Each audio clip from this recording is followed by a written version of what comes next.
안녕하세요. 우리 가족 여러분. 행복부자 샤인입니다. 어서 오세요.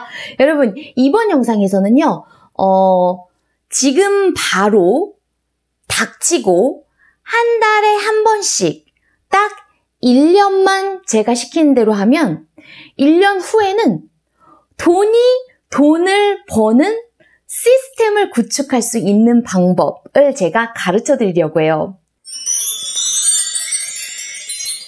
굉장히 거창하게 들리죠?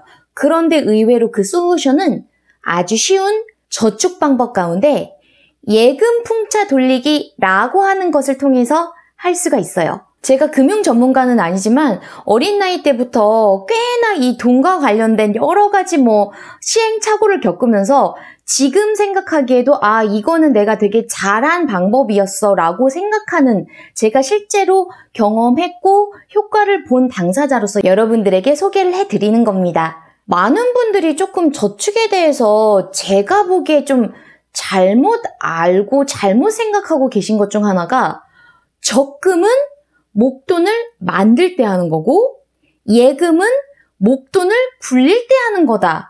물론 일부 이게 맞는 말이기도 하지만 사실 이 목돈이라는 기준도 사람마다 다 다르잖아요. 어떤 사람한테는 1억이 목돈이고 어떤 사람한테는 진짜 한 500만 원만 돼도 목돈이다. 이게 다 다르잖아요. 그래서 저는 그 점에 착안을 했어요. 여기서 먼저 제가 왜 적금보다 예금을 선호하는지 이유를 말씀드릴게요. 50만 원을 저축하기로 마음을 먹습니다. 두 가지 선택지 중에 고르려고 해요. 첫 번째는 적금을 통해서 매달 50만 원씩 내가 하나의 계좌를 개설해서 거기다가 돈을 넣고 1년 후, 즉 12달 후에는 50 곱하기 12 플러스 이자를 받는 거죠. 한꺼번에 받는 거죠. 이런 방법은 여러분이 1년 후에 내가 확실히 목돈을 모아서 쓸 어떤 목표가 있다 라고 하는 분들에게는 이 적금 방법이 괜찮은 것 같아요. 하지만 1년 후에 나는 이렇게 돈을 꼭 쓸 것이 아니라 돈을 버는 시스템을 구축하고 싶다. 나는 가만히 있어도 돈이 점점 복리로 불어나게 하고 싶다. 라는 생각을 가진 분들에게는 예금이 더 적절하다고 생각해요. 그래서 제가 선택한 방법이 예금 풍차 돌리기. 예를 들어 같은 돈 50만 원을 한 달에 저축을 하는데 적금을 하는 것이 아니라 매달 50만 원짜리 예금 통장을 하나씩 추가로 만드는 거예요. 네, 1월 달에 50만 원짜리 예금 상품 하나, 2월 달에 50만 원짜리 예금 상품 하나, 이렇게 12월까지 여러분들이 매달 이왕이면 기억하기 쉽게 똑같은 날짜, 예를 들어서 나는 15일이 월급일이야. 그러면 15일 날 50만 원짜리 예금을 하나씩 만드는 거예요. 그러면 12월까지 하면 여러분들에게는 예금 통장이 총 몇 개? 바로 12, 그렇죠? 12개. 여러분, 이렇게 첫 1년간만 세팅을 잘 해놓으시면 그 다음 해 1월에는 어떤 일이 벌어지냐면 작년 1월 15일 날 만들어놨던 내 예금 통장이 만기가 되겠죠. 50만 원만 받는 게 아니라 50만 원 플러스 이자. 이 돈을 그냥 써버릴 건가요? 아니요. 우리는 빨리 경제적 자유인이 되고 싶거든요. 이렇게 원금 50만 원 플러스 이자를 다시 또 예금을 드는 거예요. 그리고 돌아오는 2월에는 작년 2월 15일에 들었던 예금이 또 만기가 되겠죠. 원금 플러스 이자가 다시 한번. 자, 그럼 우리는 또 어떻게? 그래요. 그 원금 플러스 이자를 다시 또 예금을 드는 거예요. 자, 이렇게 첫 1년만 세팅을 해 놓으시면 그 다음 해부터는 여러분은 진짜 가만히 있는데 돈을 점점 불리는 그러한 시스템을 만든다는 거죠.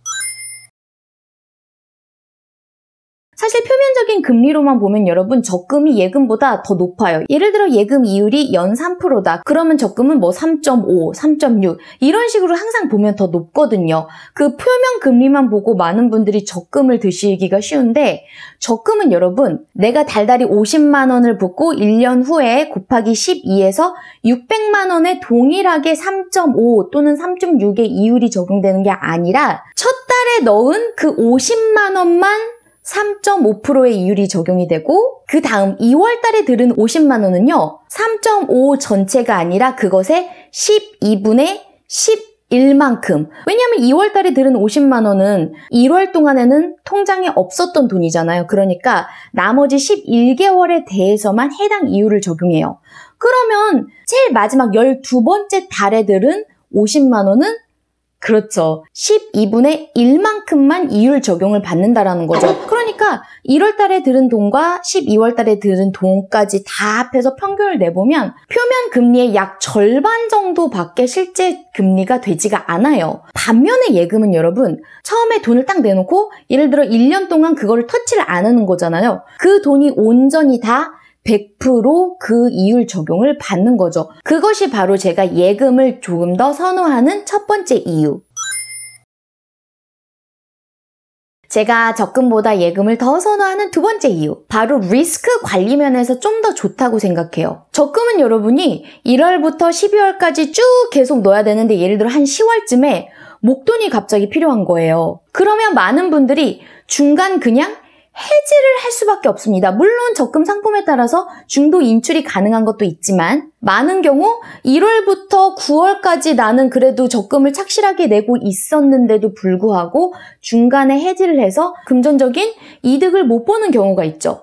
반면에 예금 풍차를 돌리면요, 여러분, 위험 분산이 된다는 게 무슨 말이냐면 1월에 들은 통장 하나, 2월에 들은 통장 3, 4, 5, 6, 7, 8, 9 이게 다 개별로 각각의 독립된 상품이라는 거죠. 그러니까 예를 들어 제가 갑자기 100만 원이 필요하게 됐어요. 그러면 적금처럼 1월부터 예를 들어 9월까지 나는 착실히 내고 있는데 그 줄줄이 사탕으로 엮인 하나의 상품을 전체를 깨서 손해를 보는 것이 아니라 내가 필요한 100만 원만 받으면 되는 거기 때문에 가장 나중에, 즉 최근에 들었던 예금 2개만 해지를 하면 되는 거예요. 예를 들어서 지금이 10월이다. 그러면 9월과 8월에 들은 예금 상품만 해지하면 되는 거예요. 즉 1월부터 7월까지 들은 이 예금 상품은 보존을 할 수 있다는 겁니다. 그리고 또 굉장히 좋은 시스템이 있는데 예금 담보대출이라는 것을 받을 수가 있어요. 내가 예금 들어놓은 이 돈을 담보로 비교적 저렴한 금리로 대출을 받을 수 있다는 거죠. 보통 그 대출 받을 수 있는 금액이 여러분 은행과 상품에 따라서 조금씩 다르긴 하지만 내가 들은 돈의 약 90% 선에서는 돈을 뺄 수가 있습니다. 특히나 이 예금 담보 대출이 굉장히 유리하게 먹히는 경우가 내가 돈이 잠깐만 필요할 때 있죠. 어떤 특정한 일자가 지나면 다시 이 돈을 회수할 수 있다. 예를 들어 나는 이 돈이 딱 보름만 필요한데 그럼 이 예금 담보 대출이 정말 유용하게 쓰일 수 있어요. 내가 들어놓은 예금은 깨지 않으면서 며칠간만 비교적 저렴한 금리에 이용할 수 있다는 거. 정말 괜찮은 베네핏 같더라고요. 실예로 제가 아는 어떤 건물주 할머니가 계신데 그 할머니는 이 예금 대출을 어떻게 사용하시냐면 할머니 건물에 있던 전세 세입자가 만기가 돼서 나갑니다. 그럼 할머니가 갑자기 몇 억 이렇게 목돈이 필요하시잖아요. 그러면 본인이 예금 들어놓은 그것을 담보로 예금 담보 대출을 받아서 그 세입자한테 일단 내줍니다. 그런데 그 집이 계속 비어있는 게 아니라 다음에 또 전세자가 들어오잖아요. 예를 들어 뭐 보름 또는 한 달 있다가 들어오잖아요. 그러면 그 전세 자금을 다시 받아서 그 대출을 갚는 거예요. 그럼 할머니 입장에서는 예를 들어 여유 자금이 한 몇 억씩 있으신 거를 그냥 자유예금 통장에 놔서 금리도 얼마 안 되는 거 거기다 놓는 것보다는 이렇게 예금 상품에 넣어놓고 필요할 때마다 예금 담보 대출을 받는 그런 시스템, 정말 좋은 시스템인 것 같아요. 자, 여기서 여러분들에게 제가 액션 플랜을 가르쳐 드릴게요. 여러분 월급날이 며칠이세요? 자, 그날 바로 예금 풍차 돌리기 1호 예금을 둡니다. 인터넷 뱅킹, 스마트 뱅킹으로 얼마든지 가입할 수 있으니까요. 스스로 관리하기 편하시게 제가 실제로 썼던 그 엑셀 양식을 여러분들에게 같이 공유해 드릴 테니까요. 여기 아래 정보란에서 꼭 그 양식 받아서 한번 채우면서 그 재미가 진짜 쏠쏠하거든요. 나중에 진짜 내가 벌써 통장이 막 11개야, 12개야 막 그러고 막 진짜 기분이 좋거든요. 각 계좌 이름도 막 정하세요. 뭐 행복부자 1호, 행복부자 2호 뭐 이런 거 있잖아요. 그러면 여러분 이제 앉아서 돈이 스스로 돈을 불려 나가는 그 재미에 푹 빠지실 겁니다. 여러분 제가 늘 강조하는 거 있죠. 끌어당김의 법칙. 그러니까 이렇게 저금을 통해서라도 돈이 돈을 버는, 나는 가만히 있는데 얘들이 실제 돈을 불리네? 이런 기쁨을 맛본 자만이 실제 더 큰 돈이 더 큰 돈을 불러오는 그런 기적을 맛볼 수가 있거든요. 예를 들어서 건물주가 된다든지. 자, 오늘 영상 잘 보신 분들, 그리고 이 예금 풍차 돌리기 시스템을 한번 구축해보고 싶다라는 분들은 아래 댓글로 샤이니쌤 나는 월급날이 언젠데 나 그때부터 1호 게시 들어갑니다. 뭐 이런 거 여러분 제가 해봤던 방법이고 실제로 굉장히 기뻤던 일이었기 때문에 이렇게 공유를 해드렸습니다. 우리 가족 여러분의 행복 부자 됨을 응원합니다. 그러면 다음 시간에 또 만날게요. 안녕.